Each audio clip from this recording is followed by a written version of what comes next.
Hello everyone बच्चों, उम्मीद करता हूँ कि सभी बढ़िया होंगे और अपनी जो फिजिक्स की प्रिपरेशन है वो बढ़िया तरीके से कर रहे होंगे। ठीक है, कोचिंग आपकी अच्छी चल रही होगी सभी की।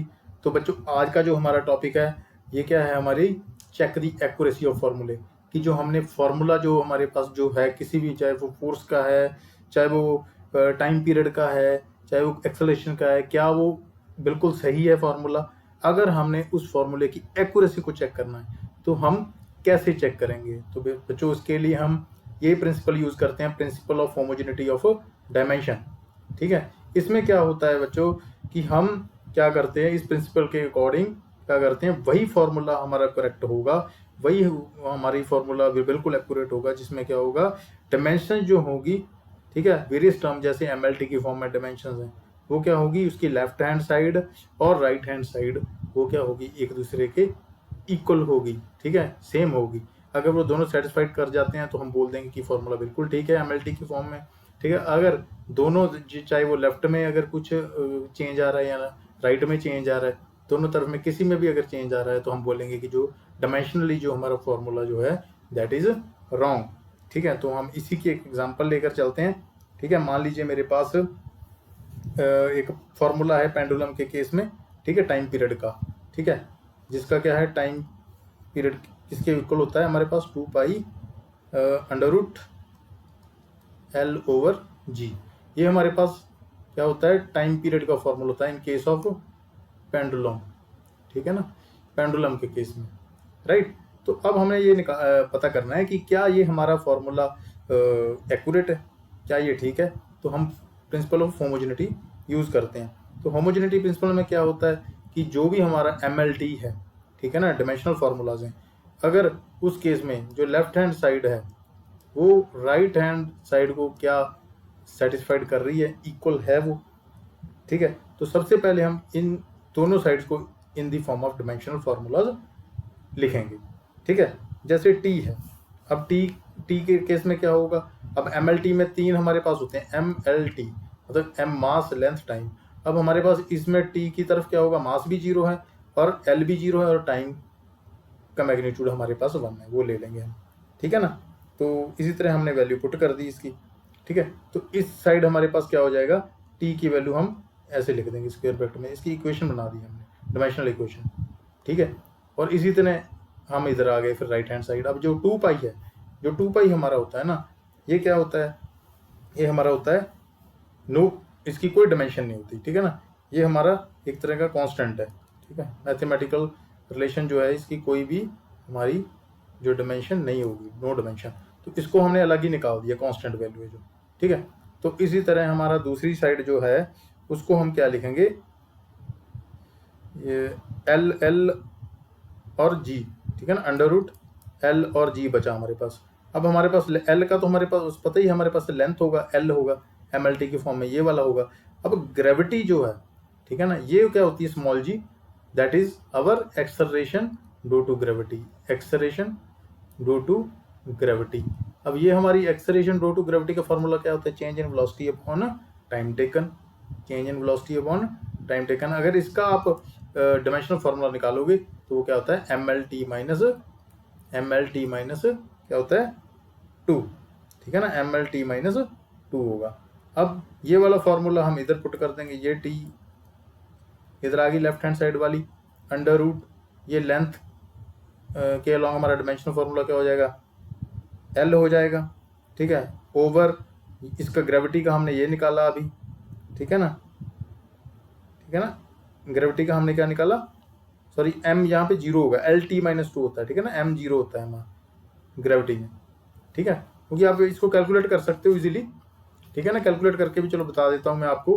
ग्रेविटी होता है change in velocity upon time. ठीक है, तो अब जो वेलोसिटी हमारी क्या होगी, आप बोल सकते हो डिस्टेंस अपॉन टाइम। ठीक है, तो डिस्टेंस क्या होगा हमारा, लेंथ होगी ओवर टाइम। ठीक है, change in velocity upon time, एक टाइम हमारा ये आ गया, क्लियर। अब ये जब ये जो टाइम है, ठीक है, ये ऊपर जाएगा, ये नीचे फ्रैक्शन में है ना, तो इधर आया तो हमारा क्या बन गया, -1 ऊपर गया। ठीक है ना, सॉरी, जब ये ऊपर जाएगा तो क्या होगा, फ्रैक्शन में हो जाएगा। 1/t हुआ, तो हमारे पास क्या बचा है, L/t² हुआ, ठीक है ना। अब ये t² ऊपर चला गया तो क्या बन गया, Lt-2, मतलब ग्रेविटी का हमारे पास फॉर्मूला क्या आ गया, Lt-2, मतलब मास यहाँ पे 0 है, तो क्या होगा हमारा Lt-2। तो ग्रेविटी में हम क्या पुट करेंगे, Lt- क्या होगा हमारा Lt-2। तो अब इसको आगे आप क्या करोगे, सॉल्व करोगे तो क्या आएगा बच्चों, देखो हमारे पास क्या हुआ, L से L कैंसिल हो गया, ठीक है। तो इधर हमारा क्या था, t² ब्रैकेट में, और L से L कैंसिल हुआ ना, नीचे क्या था हमारे पास, 1/t-2 बचा, ऊपर जाके क्या हमारा बन गया, ये t², अंडर रूट, ठीक है। अब जैसे ही हम ये इस स्केयर को क्या करेंगे, ये वाला स्केयर होगा जो अंडर रूट के साथ कैंसिल हो जाएगा, तो हमारे पास क्या इक्वेशन आ गई भाई, हमारे पास क्या इक्वेशन आ गई, मतलब t = t, मतलब ये सेटिस्फाइड कर गया कि लेफ्ट हैंड साइड हमारा राइट हैंड साइड के इक्वल आ गया। इसका मतलब ये जो हमारा रिलेशन था, ये according to the principle of homogeneity of dimensions, ये बिल्कुल हमारा ठीक था, ठीक है। मतलब अगर कोई भी हमने फॉर्मूला चेक करना है, एक्यूरेसी उसकी चेक करनी है कि वो कितनी हद तक सही है, तो हम इस फॉर्मूले जो हमारा प्रिंसिपल है, मतलब left hand side equal to right hand side होनी चाहिए by the using of MLT, जो भी हमारे फंडामेंटल डायमेंशन है उनको यूज़ करके, और फंडामेंटल यूनिट्स हैं उनको यूज़ करके, ठीक है। तो जैसे ही वो सेटिस्फाइड कर जाएगा तो हम बोल देंगे कि जो हमारा जो फार्मूला है वो बिल्कुल करेक्ट है, ठीक है, समझ गए। तो इसी तरह लेकिन हमने ये ध्यान रखना है कि जैसे हम L, ठीक है, मास को अगर आप मास को मास से रिलेट करना है, लेंथ को लेंथ से रिलेट करना है, और टाइम को टाइम से रिलेट करना है, ये चीज़ें आपने ध्यान रखनी है, ठीक है ना। क्लियर बच्चों, तो उम्मीद करता हूँ कि ये आपको समझ में आया होगा। तो इसी तरह से हम डेरिवेशन ऑफ फार्मूला करेंगे, नेक्स्ट टॉपिक जो है हमारा, इसी में मैं ऐड कर देता हूँ डेरिवेशन ऑफ फार्मूला, ठीक है, डेरिवेशन ऑफ फॉर्मूले। तो इसमें क्या होगा भाई, क्योंकि ये इसलिए मैं ऐड कर रहा हूँ इसमें, क्योंकि इसमें भी हम क्या यूज़ करेंगे, principal of homogeneity of dimensions, ठीक है। तो इसमें हम फॉर्मूला ड्राइव करेंगे किसी भी फिजिकल क्वांटिटी का, ठीक है, जिसमें जो क्या हमें प्रोवाइड करेगा, उसकी फिजिकल क्वांटिटी मतलब किस किस के ऊपर वो डिपेंड करता है। कोई भी हमारे पास फिजिकल क्वांटिटी का फॉर्मूला है, और वो फॉर्मूला जो भी हमारी फंडामेंटल, जब हम डायमेंशनल फार्मूला में उसको कन्वर्ट करेंगे, उससे हमें पता लग जाएगा कि वो मास के ऊपर डिपेंड करता है, लेंथ के ऊपर डिपेंड करता है, टाइम के ऊपर डिपेंड करता है, ठीक है। अगर मास के ऊपर करता है तो कितना डिपेंड करता है, टाइम के ऊपर करता है कितना, या लेंथ के ऊपर करता है तो वो कैसे डिपेंड करता है, कितना डिपेंड करता है, ठीक है। तो इसीलिए हम एक एक्सप्रेशन ड्राइव करने जा रहे हैं, ये भी सिंपल पेंडुलम के केस में ही है, ठीक है, जिसकी क्या है हमारे पास, जो किसके ऊपर डिपेंड करता है। जैसे मान लीजिए मैं एक डायग्राम ही यहाँ पे बना देता हूँ, ये हमारा फिक्स एंड है, और इसके साथ स्ट्रिंग की हेल्प से मैंने पेंडुलम को सस्पेंड किया हुआ है, जिसका मास m है, ठीक है। और ये है लेंथ ऑफ स्ट्रिंग, इसको स्मॉल l आप डिनोट कर सकते हो। और जैसे ही आप इसको एक एक्सट्रीम पोजीशन के ऊपर जाके यहाँ से, ठीक है, ये इसकी एक्सट्रीम पोजीशन है, यहाँ से इसको छोड़ते हो तो ये सेम लेंथ के ऊपर इधर जाएगा, ठीक है ना, एक थीटे के ऊपर ले जाकर अगर छोड़ोगे, ठीक। तो अब इसको कितने टाइम में एक ऑसिलेशन पूरी कर रहे हैं, उस केस में हमारा टाइम आ जाएगा। मतलब देखो तीनों चीज़ों आ गई हमारे पास डायमेंशनल फार्मूले को एक्सप्लेन करने वाली, m भी आ गया, l भी आ गया, और t भी आ गई, ठीक है। तो इसी तरह हम मान लेते हैं, हमने माना कि इसको जो टाइम लग रहा है, वो जो टाइम है वो क्या होता है, डायरेक्टली प्रोपोर्शनल टू द, क्या होगा, इसके जो m है इसका मास ऑफ मेटेलिक बॉब, और लेंथ एंड टाइम के केस में क्या किसके भी रिस्पेक्ट टू जा रहा है, ये ग्रेविटी के भी रिस्पेक्ट टू जा रहा है, तो यहाँ पे क्या आ जाएगा, ग्रेविटी। और इसकी जो यूनिट्स होंगी, मेजरमेंट ऑफ यूनिट्स होंगी, ठीक है ना, डायमेंशन होगी, इसके केस में a, और इसके b, और इसके c हमने लेट कर लिया, क्लियर, ठीक है ना। टाइम हमने निकाल लिया इसका कि टाइम डायरेक्टली प्रोपोर्शनल होगा mLg, क्योंकि mLt की फॉर्म में एक्चुअली हम इसको लिख रहे हैं, ठीक है। सो यहाँ पे डायरेक्टली प्रोपोर्शनल साइन को हम हटाएंगे, तो यहाँ पे k हमारा कांस्टेंट आ गया, m की पावर a, l की पावर b, और g की पावर c। हमारे पास जो k है, ये क्या है, हमारा डायमेंशनलेस कांस्टेंट ऑफ प्रोपोर्शनलिटी, इसको क्या बोलोगे, डायमेंशनलेस कांस्टेंट ऑफ प्रोपोर्शनलिटी। सो इसी इक्वेशन को हम MLT की फॉर्म में लिखेंगे, ठीक है। इस इक्वेशन को जो हमने ये निकाली है, इसको इक्वेशन नंबर 1 नाम दे दो, अब इसको हम MLT की फॉर्म में लिखेंगे दोनों तरफ, ठीक है। इधर भी ये हमारा कौन सा हो गया, लेफ्ट हैंड साइड, क्योंकि प्रिंसिपल ऑफ होमोजेनिटी से हमने प्रूफ करना है कि ये फॉर्मूला कितनी हद तक सही है, और ये हमारा हो गया राइट हैंड साइड, ठीक है। तो अब हम इसको MLT की फॉर्म में लिखेंगे, तो मास भी 0 है, इधर लेंथ भी 0 है, तो हमारे पास टाइम की कुछ ना कुछ वैल्यू होगी। अगर आपने ऐसे पूरा लिखना है तो पूरा भी लिख सकते हो, M0 L0, और टाइम हमारे पास क्या है 1 है, और इसी तरह इधर लिखोगे आप, ठीक है। अब मास है हमारे पास, मास की पावर हमारे पास जो है यूनिट्स वो A है, तो M की पावर क्या लिखोगे आप, यहाँ पे M की पावर क्या लिखोगे A, और लेंथ के केस में हमारा है B, और ग्रेविटी हमारे पास अभी निकाल के आए हम, LT-2 होता है, तो उसको आप ब्रैकेट में यहाँ पे लिखोगे LT-2, और इसकी पावर क्या होगी C। अब इसको खोल लोगे आप आगे जाके, M की पावर A, B की पावर L की पावर B, और C को अंदर मल्टीप्लाई कर लोगे अब, ठीक है ना। तो L क्या होगा हमारा यहाँ पे, L यहाँ पे होगा C, और ये होगा हमारा T की जो है पावर -2C, क्योंकि C को अंदर खोल दिया हमने, मल्टीप्लाई कर दिया। अब नेक्स्ट हम क्या करेंगे, M की पावर A, तो यहाँ पे L बेस सेम है, तो पावर्स क्या हो जाएंगी, ऐड हो जाएंगी, तो L क्या होगा हमारा B प्लस C, और T हमारा क्या होगा -2C, राइट।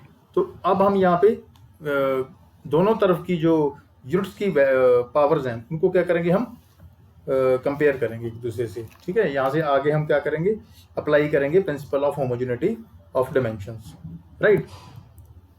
तो हमारे पास A क्या था, हमारे पास A की वैल्यू क्या थी 0, ठीक है, और हमारे पास B की वैल्यू क्या, B प्लस C की वैल्यू क्या आ गई, इसकी बात कर रहा हूँ मैं, इधर की बात कर रहा हूँ, ये वाली, ठीक है, इसकी बात कर रहा हूँ। किसके साथ कंपैरिजन कर रहा हूँ मैं, इसके साथ। इधर M 0 है, L 0 है, T हमारा क्या था 1। अब हम लेफ्ट हैंड साइड की जो यूनिट्स हैं, ठीक है ना, जो इसकी यूनिट्स हैं, ये पावर्स की बात कर रहा हूँ, उनको कंपेयर कर रहे हैं, ठीक है।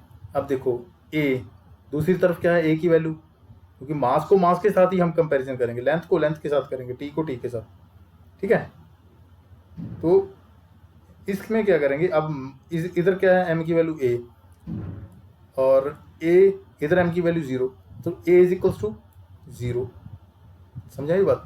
इसी तरह L की इधर क्या है B प्लस C, लेकिन इधर L हमारा क्या है 0, इज इक्वल्स टू 0, मतलब लेफ्ट हैंड साइड को राइट हैंड साइड की यूनिट से कंपेयर कर रहे हैं। अब इधर क्या है -2C, और इस तरफ क्या है टाइम हमारा 1, क्लियर। तो इस तरह हम क्या करेंगे, कंपेयर करेंगे पावर्स को, यूनिट्स को। अब MLT की फॉर्म में अगर पावर है तो उसको हम इसकी यूनिट बोलते हैं, ठीक है। तो अब इसको आगे कैलकुलेट कर लो, क्लियर। कैलकुलेट करोगे तो क्या होगा हमारे पास, क्या आएगा हमारे पास, B की वैल्यू क्या आ जाएगी हमारे पास, B is equals to -C, clear, और and that is equivalence to, जैसे हमने अभी पीछे लिखा कि A की वैल्यू क्या है हमारे पास 0 आई, और दूसरी तरफ हमारे पास B प्लस C 0 थी, और तीसरी हमारे पास क्या आई थी, जो -2C थी, वो 1 के बराबर थी, ठीक है। तो यहाँ से हम B की वैल्यू निकाल लेंगे, तो ये किसकी आ गई, बराबर C, ठीक है ना, -C। अब अगर -C की वैल्यू अगर आप निकालना चाहते हो, ठीक है, -C की वैल्यू निकालनी है, तो क्या होगा हमारे पास, यहाँ से C की वैल्यू निकाल लो। C की वैल्यू क्या आएगी, -1/2 आएगी, ठीक है ना। C की वैल्यू आ गई ना -1/2, तो यहाँ से आप इसमें C की वैल्यू पुट कर दो, क्या आ जाएगी, B की वैल्यू क्या आ जाएगी, इसमें -1/2 पुट करोगे तो B की वैल्यू क्या आ गई हमारे पास 1/2, मतलब B किसके बराबर है 1/2, और C की वैल्यू तो ये है ही हमारे पास, और A की वैल्यू भी हमारे पास है, मतलब तीनों की वैल्यू आ गई हमारे पास, A की वैल्यू भी आ गई, B की वैल्यू भी आ गई, और C की वैल्यू भी आ गई। और अब ये इस वैल्यू को हम, जो हमारा बेसिक जो फार्मूला अभी हमने कैलकुलेट किया, उसको आप नंबर दे लो कोई भी इक्वेशन, जो हमने ये वाला था नंबर 1, अब इसको उसमें पुट कर दोगे आप, ठीक है। Put these all 3 values A B C of unit dimensional units in equation number 1, ठीक है। तो इसको इक्वेशन नंबर 1 में, इक्वेशन नंबर 1 क्या थी, T is equals to K constant था, M की पावर 0, ठीक है, क्यों? क्योंकि m की पावर a थी, इसको जनरल में ही लिखता हूँ पहले मैं, ठीक है। l की पावर हमारे पास क्या थी? b थी, ठीक है, और g की पावर हमारे पास क्या थी? c थी। अब इसमें आप क्या करो, पुट कर दो ये वैल्यूज के। m की पावर क्या है? a की मतलब 0। अब l की पावर क्या है हमारे पास? b की क्या है? 1/2, ठीक है। c की पावर क्या है हमारे पास? सॉरी, g की पावर क्या थी? c की वैल्यू क्या है हमारे पास? -1/2, राइट। तो यहाँ पे क्या होगा भाई, m तो हमारे पास अब 0 ही है, m तो 0 है, तो m का तो कोई काम नहीं है, ठीक है। मतलब m के ऊपर ये जो है नहीं डिपेंड करेगा। तो k हमारा कांस्टेंट एज इट इज। तो अब देखो हमारे पास l जो है हाफ, तो l हाफ का मतलब क्या हुआ? l के ऊपर क्या है? रूट है, ठीक है। अब ये इनवर्स में मतलब c क्या आएगा? मतलब ये जो नीचे c है ये हमारा क्या है? इसका है ग्रेविटी का है, यहाँ पे g आएगा, ठीक है। ये g आएगा, g की पावर c है ना, c की वैल्यू पुट की। तो g जो है इसको हम जब नीचे लेकर आएंगे तो ये क्या बन जाएगा? ये क्या बन जाएगा? इसका मतलब होता है रूट, हाफ का मतलब रूट होता है। इनवर्स में है तो नीचे लेकर आओगे तो पॉजिटिव में बन जाएगा रूट। तो अब आप इसको आगे कैसे लिख सकते हो? के पूरे के ऊपर रूट l/g। मतलब ये देखो जो हमारा टाइम आ गया वो क्या आ गया? के रूट l/g। अगर के को हटाओगे तो डायरेक्टली प्रोपोर्शन में कन्वर्ट कर दो, क्लियर। तो ये जो के कांस्टेंट है, अब इसी को ही आप क्या लिख सकते हो? 2π, राइट। इसी को आप क्या लिख सकते हो? 2π लिख सकते हो, जो हमने पहले कांस्टेंट माना था, क्योंकि के कांस्टेंट है यहाँ पे, ये भी कांस्टेंट था। तो आप क्या लिख सकते हो? टी हमारे पास क्या है? That is equals to 2π root l/g। तो इसका मतलब हमारे पास यहाँ पे एक फॉर्मूला ड्राइव हो गया। किसकी हेल्प से ड्राइव हुआ ये फॉर्मूला भाई? इसकी हेल्प से हुआ MLT की फॉर्म से हमने कंपेयर किया bye the using of principal of homogeneity. Principal of homogeneity को आप यूज करके इसी तरह फॉर्मूले ड्राइव भी कर सकते हो और उसकी एक्यूरेसी भी पता लग सकती है। एक्यूरेसी पता लगने से हमें पता लग जाएगा कि ये फॉर्मूला किस किस के ऊपर डिपेंड करता है, कि मास के ऊपर कितना डिपेंड कर रहा है, लेंथ के ऊपर कितना डिपेंड कर रहा है, ग्रेविटी के ऊपर कितना डिपेंड कर रहा है, ठीक है ना। तो इसी तरह से हम फॉर्मूला जो ड्राइव है वो भी इजीली जो है डेरिवेशन ऑफ फार्मूला से कैलकुलेट कर सकते हैं। तो बच्चों उम्मीद करता हूँ कि ये आपको समझ में आया होगा, इसको ध्यान से देख लेना। नेक्स्ट टॉपिक जो हम करेंगे वो भी बहुत इंपॉर्टेंट है, वो करेंगे हम convert N energy of 1 joule into अर्ग में, ठीक है। अर्ग में कन्वर्ट करेंगे एनर्जी को, जो है 1 joule, convert of an energy of 1 joule into erg, energy को अर्ग में कन्वर्ट करेंगे, ठीक है। वो भी MLT का फॉर्म यूज करेंगे। ये MLT इसलिए यूज कर रहे हैं क्योंकि हमारे पास हाईली प्रिसाइज वैल्यू आ जाए, ठीक है, किसी भी डायमेंशन की, किसी भी मेजरमेंट की, ठीक है। ये हम इसीलिए MLT को फॉर्म को यूज करते हैं, MKs को CGS में कन्वर्ट करते हैं, ठीक है। या हम एनर्जी को जैसे 1 जूल में आगे नेक्स्ट लेक्चर में पढ़ेंगे, ठीक है। तो आज वाला ये ध्यान से पढ़ना, अगर कोई क्वेश्चन है तो पूछ लेना, ठीक है भाई। तो एक जो जरूरी काम है वो करना मत भूलना, ये वाला, ठीक है। ये काम आपने जरूर करना है भाई। लाइक शेयर जरूर करो ज़्यादा से ज़्यादा, जो आपके स्कूल में क्लास में बच्चे हैं, ठीक है, उनके साथ शेयर करो ये चैनल, ताकि जो हमारा चैनल स्प्रेड आउट हो सके, ज़्यादा एक्सप्लोर हो सके, ठीक है। तो लाइक शेयर कमेंट जरूर कीजिए। अगर कोई क्वेश्चन है तो कमेंट सेक्शन में पूछ लेना। तब तक के लिए बाय बाय, टेक केयर।